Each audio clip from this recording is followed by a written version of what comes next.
মাসুদ কামাল, আমি আপনার কাছে আসবো। আপনি লক্ষ্য করেছেন যে এই মিছিলগুলো থেকে এক ধরনের স্লোগান এসেছে। আপনার কাছে কি মনে হয় যে এই আসলে মিটফোর্ডের এই হত্যাকাণ্ডকে রাজনৈতিকভাবে ব্যবহার করে মিছিলগুলোকে সামনে আনা হচ্ছে কিনা? এটা উদ্দেশ্য, অনেকে বলছে মিটফোর্ডের হত্যাকাণ্ডের পেছনেও একটা ষড়যন্ত্র আছে। আসলেও কি ষড়যন্ত্র আছে কিনা, বা ষড়যন্ত্র না থাকলে এক ধরনের এটাকে অপরাজনৈতিক ভাবে ব্যবহার করার কৌশল আপনি দেখছেন? এই যে মিছিলগুলো হচ্ছে, বিভিন্ন শিক্ষা প্রতিষ্ঠান হচ্ছে, বিভিন্ন পলিটিক্যাল পার্টিগুলো হচ্ছে, এই মিছিলে স্বরাষ্ট্রমন্ত্রীর বিরুদ্ধে কোনো স্লোগান আছে? এই মিছিলে ইউনূস সরকারের বিরুদ্ধে কোনো স্লোগান আছে? নেই তো। তাদের বিরুদ্ধে স্লোগান নাই কেন?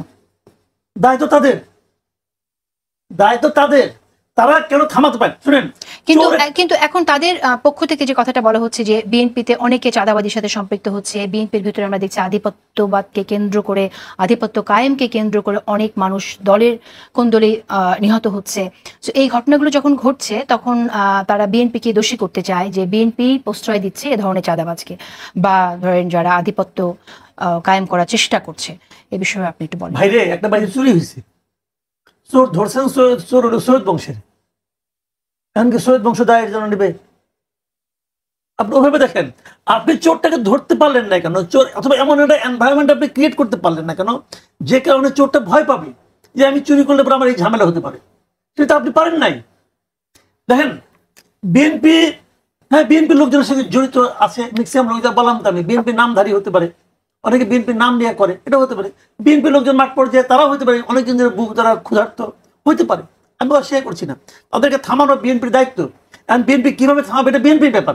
বিএনপি যদি থামাতে না পারে এটাও বিএনপির ব্যর্থতা। আমি বিএনপির সমালোচনা অবশ্যই করবো। বিএনপি থামাতে পারে নাই কেন? তারা যে প্রক্রিয়া থামাচ্ছে, এই প্রক্রিয়া 100 বছরও থামবে না। এই প্রক্রিয়ায় 100 বছরে ওটা থামবে না ভাই। ওই যে আমি একটা মাঝে মাঝে উদাহরণ দিই যে একটা মনে করেন পাতিল গরম হয়ে গেছে, কি প্রক্রিয়া? ওটা আপনি পানি ছিটা দিলে কিন্তু শব্দ হবে, কিন্তু পাতিল ঠান্ডা হবে না। প্রক্রিয়া আপনি এখানে একবার বলছেন, ডিটেইল বলছি। এখানে একটু আমার মনে আছে আপনি যে প্রক্রিয়ার কথা বলেছেন, সেখানে এখন তো বিএনপি বলছে যে এক ধরনের শুদ্ধি অভিযানের মধ্যে দিয়ে যাবে তাদের দলে। তারা হয়তো এটা শুদ্ধি অভিযানটা কিভাবে করবে আমরা ঠিক জানি না, আমরা শুনছি এরকম শুদ্ধি অভিযানের কথা বিএনপি বলছে। পাশাপাশি আরেকটা বিষয় যেটা আপনি বললেন যে প্রশাসনের, পুলিশ প্রশাসন বিশেষ করে তাদেরকে প্রভাবিত করার যে ট্রেন্ডটা আমরা দেখছি, বা পুলিশের মধ্যে যারা কাজ করছে তাদেরও ভয় পেয়ে, আগাম ভয় পেয়ে মেনে নেওয়ার ব্যাপারটা যে দেখছি। এই পুলিশ প্রশাসন কোন পুলিশ প্রশাসন মনে রাখতে হবে? যারা কিনা বিভিন্ন সময় গত 15 বছরে অপকর্মের সাথে জড়িত ছিলেন, তাদের কেউ কেউ ধরা পড়েছেন, সাজার মধ্যে গেছেন, আবার অনেকেই কিন্তু রয়ে গেছেন। সুতরাং তাদের মধ্যে তো ভয় থাকবে। তা এরকম একটা কাজ যেখানে আসলে সাহস প্রয়োজন হয়, সেই জায়গাটায় তারা আসলে কাজটা সঠিকভাবে করতে পারবে কিনা, এই দায়িত্বটা আসলে সরকারের কিভাবে? অনেক কথা বলতে পারেন আপনি, সবই ঠিক আছে। পুলিশ প্রশাসন, এমনি প্রশাসন, সব প্রশাসন হচ্ছে হাসিনা প্রশাসন। এখন আপনি কি আদালতে সব চেঞ্জ করে ফেলাবেন? পারবেন? তাহলে তো সব কলাপস করবে। আপনাকে এর মধ্যেই মোটিভেশনটাও করতে হবে, এর মধ্যে একদম চিহ্নিত লোকগুলিকে সরাতে হবে। আবার যারা নাকি মনে করেন আগে কি একটা জিনিস বলেন তো আপনি, 2006 সাল পর্যন্ত বিএনপি ক্ষমতায় ছিল না? তারপরে আওয়ামী লীগ ক্ষমতায় আসলো। এখন আওয়ামী লীগ ক্ষমতায় এসে বিএনপির সব লোককে সহায়ছিল? সব লোক সহায়তে পারছে কি? পুলিশ কি প্রশাসনের সব সরাইছে? সরাই নাই তো। তারপরে আওয়ামী লীগ চলে নাই, ধীরে ধীরে ধীরে ধীরে পুরোটাকে আওয়ামী গণঅভ্যুত্থান কি কোনো রিজিম চেঞ্জ? যে শুধু এই গণঅভ্যুত্থান বলতেছে ভাই যে আপনি ওখানে অমুক লোক আওয়ামী দোষর বলে দিলেন, আপনি তাকে সরাইতে হবে। এখন সে যে আওয়ামী দোষর নাটাকে, আওয়ামী দোষরদের আপনি পুরস্কৃত করেন নাই পুরস্কৃত? কয়টা উদাহরণ চান আপনি? আওয়ামী দোষরদের পুরস্কৃত করেন কয়টা উদাহরণ চান?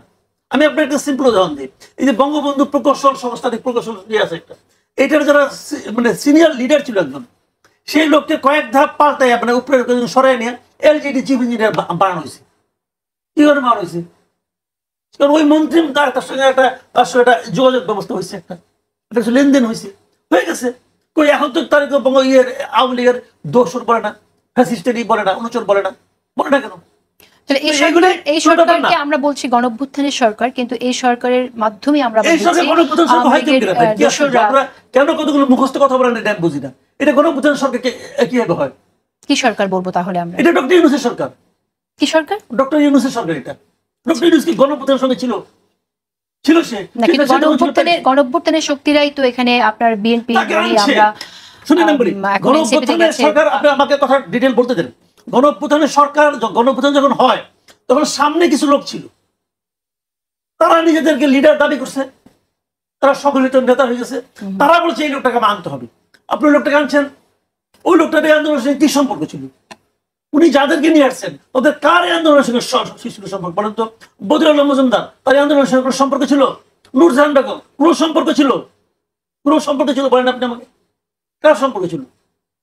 এগুলো সব বোকাস কথাবার্তা। এইটা হলো ডক্টর ইউনূসের, বিধানচন্দ্র, তারপর সম্পর্ক ছিল ডক্টর ইউনূসের বোর্ড চিকিৎসা করতো। কি হয়েছে কি? এটা গণঅভ্যুত্থানের সরকার না। এই সরকারের যারা উপদেষ্টা তার 80% সঙ্গে গণঅভ্যুত্থানের চেতনা মেতনা কোনো কিছুর কোনো সম্পর্ক নাই।